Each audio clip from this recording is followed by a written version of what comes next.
আজকে ক্ষমতার মসনদে যারা বসে আছেন তাদেরকে উদারত আহ্বান জানাই, আমার কলিজার টুকরা ওসমান হাদিকে যারা দুনিয়ার থেকে বিদায় করে দিয়েছে, ভারতের দালালরা হুঁশিয়ার সাবধান হয়ে যাও। এদেশ থেকে তোমাদেরকে এমন ভাবে নিশ্চিত করে দেওয়া হবে, কারণকে আল্লাহ পাক যে রকম ভাবে মাল দৌলত সহ জমিনের নিচে দাফন দেওয়া হয়েছে, আমরা বাংলার মুসলমান, আমরা বাংলার মানুষ প্রতিজ্ঞাবদ্ধ হয়েছি, ইন্ডিয়ার দালালেরা সহ ইন্ডিয়া তাদেরকে আমরা এই বাংলা থেকে চিরতরে নির্মূল করতে চাই। কথা বলেন ঠিক কিনা? ঠিক। আমার ভাই ওসমান হাদিকে যারা শহীদ করেছে, আমরা উদারত আহ্বান জানাই, বর্তমান যারা রাষ্ট্রের চেয়ারে বসে আছেন, অনতিবিলম্বে আগামী 24 ঘন্টার মধ্যে এদেরকে গ্রেফতার করে ফাঁসির দাবিতে ফাঁসির দড়িতে ঝুলিয়ে দেন। যদি না পারেন তাহলে এই দেশে জুলাই আগস্টের 24-এর মতো 71-এর মতো আর একটি যুদ্ধ হবে, আর একটি যুদ্ধ হবে, আর একটি যুদ্ধ হবে। কথা বলেন ঠিক কিনা? যুদ্ধ অলরেডি শুরু হয়ে গিয়েছে। আগামীতে রাষ্ট্রীয় ক্ষমতায় আর কোন ফ্যাসিস্টদেরকে দেখার জন্য নয়, একদল রক্ত পিপাসুদেরকে আমরা এদেশ থেকে তাড়িয়েছি, আর একদল রক্ত পিপাসুদের রাষ্ট্রীয় ক্ষমতায় বসানোর জন্য নয়, একদল চাঁদাবাজদের এদেশ থেকে আমরা তাড়িয়েছি, আর একদল চাঁদাবাজদের রাষ্ট্রীয় ক্ষমতায় বসানোর জন্য নয়। কথা বলেন ঠিক কিনা?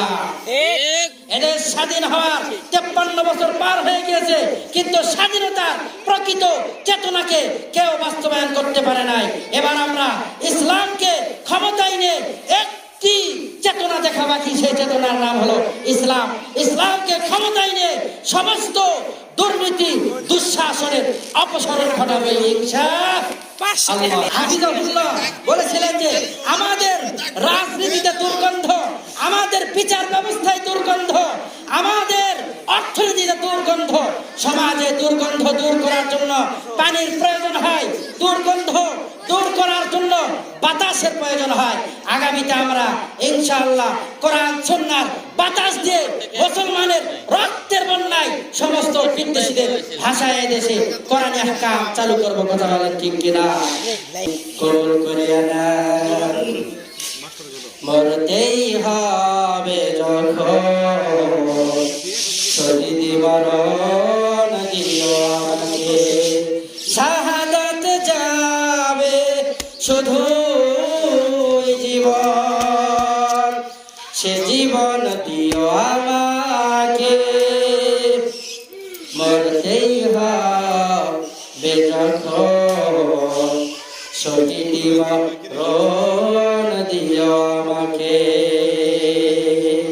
রোগে শোকে মরণ দিও না আমার, বিপদে মুসিবতে নিও না আমার, এমন মরণ দিও চোখ বুঝলে যেন জান্নাতে যায়, মরতেই হবে যখন, শহীদ মরণ চাই। কথা বলেন ঠিক কিনা? আল্লাহর জমিনে আল্লাহ পাককে নিয়ে কুরুচিকর মন্তব্য করা হয়। আল্লাহ পাক রব্বুল আলামিন নাকি এক মুখে অনেক কথাই বলেন, আল্লাহ পাকের কথার নাকি আগামাতা খুঁজে পায় না। আমরা স্পষ্ট ভাষায় বলতে চাই, সে বাউল হোক আর ফাউল হোক, যে আল্লাহ বিদ্বেষী, যে রসুল বিদ্বেষী, যে ইসলাম বিদ্বেষী, আমরা মুসলমান তার বিদ্বেষী। কোন ব্যক্তি যদি বলে আল্লাহ পাককে গালি দেওয়া, আল্লাহ পাকের রসুলকে গালি দেওয়া, দ্বীন ও ইসলামকে গালি দেওয়া, খাটো করা তাদের বাক স্বাধীনতা, তাহলে আমরা স্পষ্ট ভাষায় বলতে চাই, তাদের দেহ থেকে কাল্লাটা আলাদা করে দেওয়া আমাদের হাত স্বাধীনতার কথা বলে।